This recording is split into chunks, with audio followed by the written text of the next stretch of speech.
Hello friends, Chanakya academy में आप सभी को नमस्कार। आज हम पढ़ने जा रहे हैं कांग्रेस इतिहास के दूसरे चरण के अंतर्गत होम रूल लीग आंदोलन व Lucknow pact. Home rule league आंदोलन व लखनऊ पैक्ट को हम पार्ट 3 सेकेंड चरण का पार्ट 3 के अंतर्गत आप लोगों के समक्ष पेश कर रहे हैं। ध्यान रखेंगे कि द्वितीय चरण ये बहुत ही रोचक और इंटरेस्टेड है। याद रखें कि एक बार अगर आप लोग इसको कंसेशन बिना भंग किए हुए अगर देखेंगे तो मेरा दावा है कि इससे बेहतर और कहीं न मैटर मिलेगा और न ही समझ में आएगा। इसलिए आप लोग कंसेशन बनाकर थोड़ा सा इस वीडियो को देखेंगे। आप जानते हैं, पढ़ चुके हैं कि 1907 में कांग्रेस का सूरत में अधिवेशन हुआ था। इसमें कांग्रेस में फूट पड़ गई थी। सूरत अधिवेशन को कांग्रेस का प्रथम विभाजन माना जाता है। इस विभाजन के उपरांत जो क्रांतिकारी थे, क्रांतिकारियों को सरकार ने पूरी तरह दमन किया। जहां तक उग्रवादियों की बात है तो उग्रवादियों में प्रमुख नेता बाल गंगाधर तिलक थे। आप ये भी जानते हैं कि सूरत अधिवेशन के बाद सभी उग्रवादी या गरम दल वालों को कांग्रेस से निष्कासित कर दिया गया था। लोकमान्य तिलक को 6 वर्ष की जेल की सजा हुई थी। 6 वर्ष के लिए इन्हें बर्मा में मांडले जेल भेज दिया गया था और यहीं पर इन्होंने गीता रहस्य लिखा था, अपनी पुस्तक गीता रहस्य लिखा था। बाद में 16 जून 1914 को ये जेल से रिहा हुए थे। जहां तक अरविंद घोष की बात है तो अरविंद घोष अलीपुर षड्यंत्र के मुख्य अभियुक्त थे। रिहा हुए, उन्हें निर्दोष करार दिया गया तो ये पांडेचेरी चले गए और एक विलास पर औरविल आश्रम की स्थापना करके एक दार्शनिक बन गए। लाला लाजपत राय ये यहां से लंदन चले गए और वहां से अमेरिका चले गए। बिपिन चंद्र पाल गुमनामी के जीवन में व्यतीत करने लगे। लेकिन नरम दल वाले भी इस काल में कोई उल्लेखनीय कार्य नहीं किए। सिर्फ गोपाल कृष्ण गोखले अपने भारत सेवक समाज की सहायता से अकेले मैदान में डटे रहे। और ऐसी स्थिति में ब्रिटिश सरकार ने 1909 का इंडियन काउंसिल एक्ट पास किया, जिसे मुसलमानों को बढ़ावा दिया गया था और इसलिए यह सांप्रदायिकता एक्ट के नाम से भी प्रसिद्ध है। 1909 के एक्ट में पहली बार मुसलमानों के लिए पृथक निर्वाचन क्षेत्र की व्यवस्था की गई थी।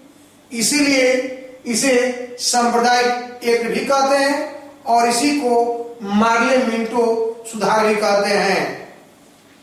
तो प्रथम विषय ध्यान रखेंगे कि कांग्रेस की विभाजन से किसी को फायदा नहीं हुआ। गरम दल वालों या क्रांतिकारियों को दमन कर दिया गया। नरम दल वालों ने भी कोई उल्लेखनीय कार्य नहीं किया। ऐसी स्थिति में सरकार का एक अवसर था और सरकार ने 1909 का एक्ट पास करके फूट डालो राज्य करो की निधि का अनुसरण करते हुए दोनों के बीच विवाद उत्पन्न कर दिया। अर्थात मुसलमानों के लिए पहली बार पृथक निर्वाचन क्षेत्र की व्यवस्था कर दी। ये थोड़ा सा ये पृष्ठभूमि रहा ये होम रूल लीग आंदोलन चलाने के लिए। ध्यान रखेंगे कि हमें मुख्यतः पढ़ना है होम रूल लीग आंदोलन। आप जानते हैं कि तिलक को 6 वर्ष के लिए मांडल्य भेज दिया गया था। 16 जून 1914 को तिलक जेल से रिहा हुए। 16 जून 1914 को तिलक को जेल से रिहा किया गया और यही काल था जब प्रथम विश्व युद्ध, ये प्रथम विश्व युद्ध 1914 से 18 तक चला था। प्रथम विश्व युद्ध शुरू हो गया। सरकार भारतीयों को सेना में भर्ती की जा रही थी, लेकिन भारतीयों के अधिकार देने के नाम पर चुप थी।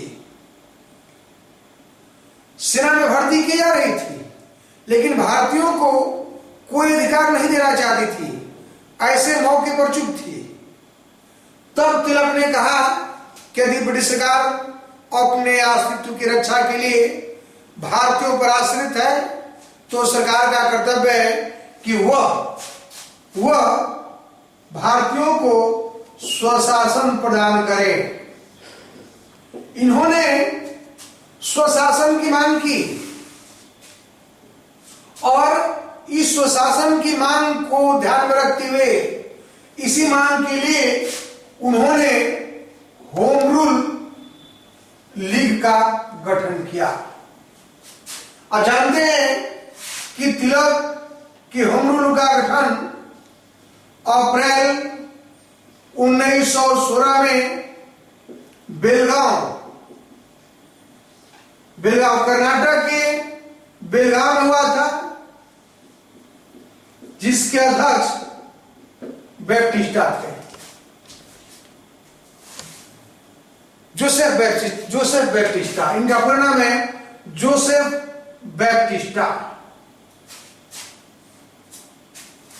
ये कर्नाटक के बेलगांव में तिलक ने होम रूल लीग का गठन किया और यही समय था जब उन्होंने कहा था कि स्वराज मेरा जन्म सिद्ध अधिकार है और मैं इसे लेकर रहूंगा। तिलक ने अपनी सुशासन की मांग के लिए ध्यान में रखते हुए होम रूल लीग का गठन किया था और गठन करने के साथ उन्होंने कहा था कि स्वराज मेरा जन्म सिद्ध अधिकार है और मैं इसे लेकर रहूंगा। यहां थोड़ा सा ध्यान देने की बात यह है कि श्रीमती बेसेंट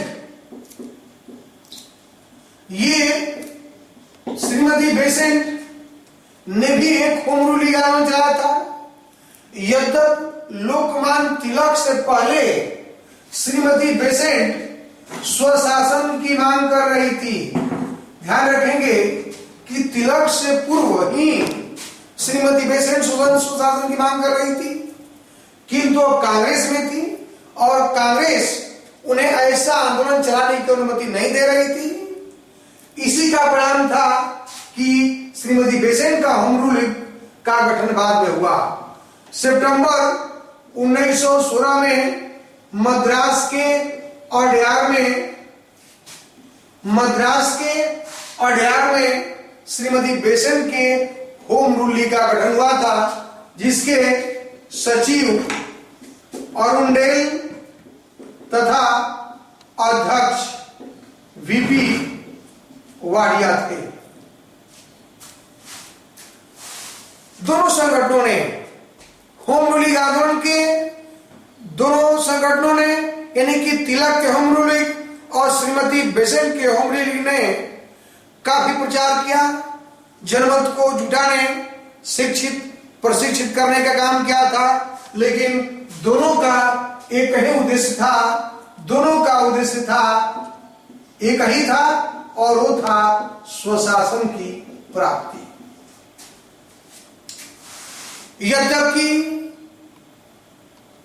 उद्देश्य एक ही था, दो आंदोलन चलाए गए। उसके पीछे श्रीमती बेसेंट का कहना था कि तिलक और हमारे बीच कोई मतभेद नहीं है। मेरे कुछ समर्थक तिलक को पसंद नहीं करते, जबकि तिलक के कुछ समर्थक मुझे पसंद नहीं करते, जबकि हम दोनों के बीच कोई विवाद नहीं है, कोई मतभेद नहीं है। तो ध्यान रखेंगे कि यही कारण था कि 2 होम रूल लीग आंदोलन चला पड़ा। तिलक का जो होम रूल लीग था, जो आंदोलन था, जो संगठन था, वो चुस्त दुरुस्त था, इसलिए उनको सर्वाधिक सफलता मिली। लेकिन सरकार ने तिलक की बढ़ती हुई लोकप्रियता से घबराकर डिफेंस ऑफ इंडिया एक्ट 1915 के तहत गिरफ्तार कर लिया, लेकिन हाई कोर्ट ने उन्हें बरी कर दिया। तो तिलक ने अपनी रिहाई का प्रचार इस तरह करना शुरू किया कि सरकार ने हमारे आंदोलन की वैधता स्वीकार कर ली है। ध्यान रखेंगे कि अपने बयान के अंतर्गत तिलक ने दूसरे रूपों में कहना शुरू कर दिया था कि आखिर ब्रिटिश सरकार ने हमारी होम रूल लीग के आंदोलन की मांगों को स्वीकार कर लिया है। ऐसे ही परिप्रेक्ष्य में सरकार का ध्यान विश्व युद्ध की तरफ गया। विश्व युद्ध इस समय आप जानते हैं कि विश्व युद्ध शुरू हो चुका था। विश्व युद्ध की समय स्थिति मित्र राष्ट्रों की विरुद्ध जा रही थी, मीन्स ब्रिटेन की स्थिति खराब हो रही थी। तो ऐसी स्थिति में उनको भारतीयों का सहयोग लेना आवश्यक हो गया था। आप भी जानते हैं कि यही समय था जब गांधी भी दक्षिण अफ्रीका से वापस आ गए थे और घूम घूम कर भारतीयों को यह प्रेरित कर रहे थे कि ब्रिटिश सरकार पर आया हुआ जो भी प्रभाव है या आफत है, समस्या है, वो भारतीयों की भी समस्या है। और घूम घूम कर लोगों को सेना में भर्ती होने के लिए वो तैयार कर रहे थे, प्रेरित कर रहे थे। इसीलिए उन्हें सेना में भर्ती करने वाला सर्जेंट भी कहा गया। तो भारतीयों ने सहयोग देना शुरू किया। विश्व युद्ध के दबाव के परिणाम स्वरूप इस समय के गवर्नर जनरल लॉर्ड हार्डिंग अपने आप को कांग्रेस के अधिक नजदीक पाए। मीन्स मुस्लिम लीग की अपेक्षा उन्होंने कांग्रेस को सहयोग देना शुरू कर दिया। अब थोड़ा सा राजनीतिक परिवर्तन भी हुआ। ध्यान रखेंगे कि ऐसे ही स्थिति में उस समय के भारत सचिव मॉन्टेग्यू ने 20 अगस्त 1917 को सुधारों से संबंधित एक घोषणा की, जिसे अगस्त घोषणा भी कहा जाता है। और यही अगस्त घोषणा 1919 के इंडियन काउंसिल एक्ट का आधार बना था। इस घोषणा के अंतर्गत भारत सचिव मॉन्टेग्यू ने यह प्रावधान किया कि सरकार का उद्देश्य धीरे धीरे भारतीयों को स्वशासन प्रदान करना है और इसी के बाद असहयोग ये तिलक का या बेसेंट का होम रूल लीग आंदोलन समाप्त हो गया था। अगस्त घोषणा 20 अगस्त 1917 को मॉन्टेग्यू की घोषणा, अगस्त घोषणा के बाद होम रूल लीग आंदोलन समाप्त हो गया था। ध्यान रखेंगे, प्रश्न पूछा जाता है कि श्रीमती बेसेंट का जो पद था न्यू इंडिया, यंग इंडिया तथा कॉमनवेल्थ ये साप्ताहिक पत्र था। तो यंग इंडिया, न्यू इंडिया तथा कॉमनवेल्थ ये श्रीमती बेसेंट के ये पत्र हैं। लेकिन इस ध्यान रखना है कि श्रीमती बेसेंट भारत के पूर्ण स्वतंत्रता के विरोधी थी। इन दोनों लोगों ने जो सुशासन की मांग की थी वह ब्रिटिश सरकार के तत्वाधान में भारतीयों द्वारा सुशासन था, न कि पूर्ण स्वतंत्रता। इस बात को ध्यान रखेंगे। इस तरह होम रूल लीग का गठन हुआ और होम रूल की समाप्ति हुई।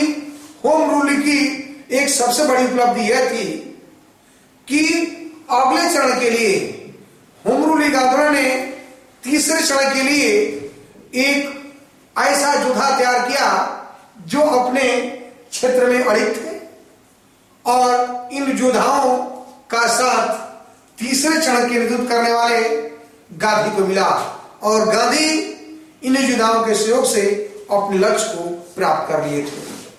इसके अंतर्गत हम पढ़ेंगे थोड़ा सा लखनऊ पैक्ट। होम लीग आंदोलन के बाद हम लखनऊ पैक्ट पढ़ेंगे। लखनऊ पैक्ट ध्यान रखेंगे कि इसको लखनऊ समझौता, लखनऊ पैक्ट या कांग्रेस लीग समझौता भी कहते हैं। 1916 में कांग्रेस और मुस्लिम लीग के बीच एक समझौता हुआ था। यह समझौता लखनऊ के वार्षिक अधिवेशन में हुआ था और इस वार्षिक अधिवेशन की अध्यक्षता अंबिका चरण मजूमदार ने किया था। ये लखनऊ अधिवेशन के समय अध्यक्ष थे। लखनऊ अधिवेशन की सबसे प्रमुख विशेषता रही है कि इसमें कांग्रेस और मुस्लिम लीग एक मंच पर आई थी और दोनों के बीच एक समझौता हुआ था। हम थोड़ा सा इसके पूर्व के पृष्ठभूमि का पढ़ेंगे, कैसी कौन सी परिस्थितियां थी जो एक दूसरे के कट्टर घोर विरोधी कांग्रेस और लीग एक ही मंच पर आए। तो हम थोड़ा सा बताना चाहते हैं कि 1911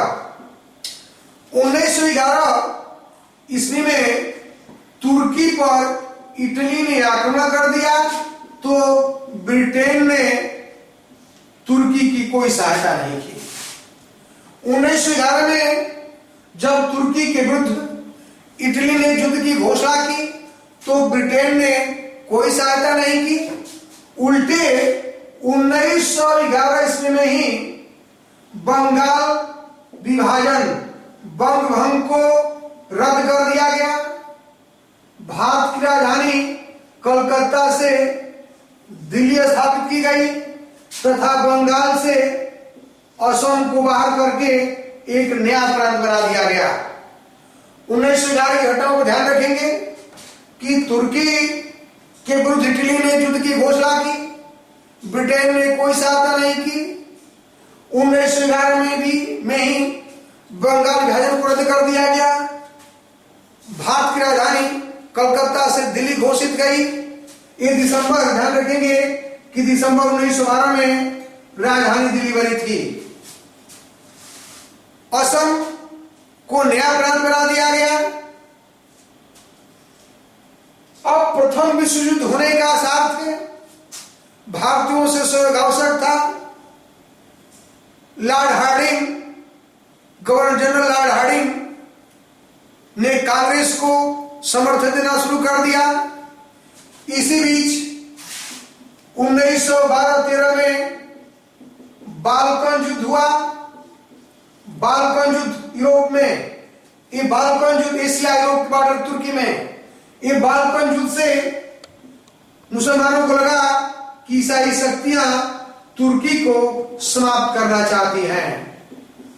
बाल्कन युद्धों से ये तुर्की के विभाजन की साजिश भी हुई थी। मुसलमानों को लगा कि अब ईसाई शक्तियां मिलकर तुर्की को समाप्त करना चाहती हैं।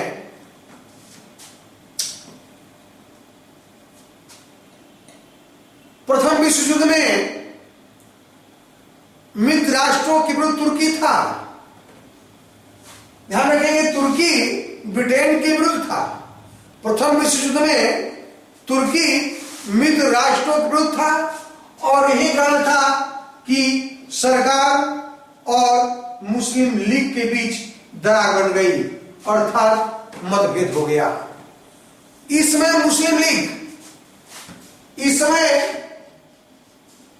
मुस्लिम लीग में परंपरागत जो नवाब थे, जमींदार थे, उनके स्थान पर नए पढ़े लिखे ये नवयुवकों का प्रवेश हुआ।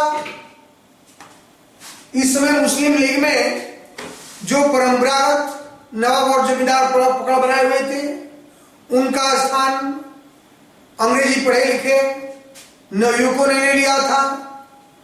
और यही समय था जब 1913 में आगा खां को अस्थायी अध्यक्षता से त्यागपत्र देना पड़ा था। अब जानते हैं कि मुस्लिम लीग के अस्थायी अध्यक्ष आगा खां को बनाया गया था, लेकिन 1913 में आगा खां ने त्यागपत्र दे दिया था। मुस्लिम लीग और कांग्रेस अब दोनों का उद्देश्य एक हो गया था, स्वशासन की प्राप्ति। तो दोनों दलों ने मिलकर, मीन्स कांग्रेस और मुस्लिम लीग ने मिलकर 1916 में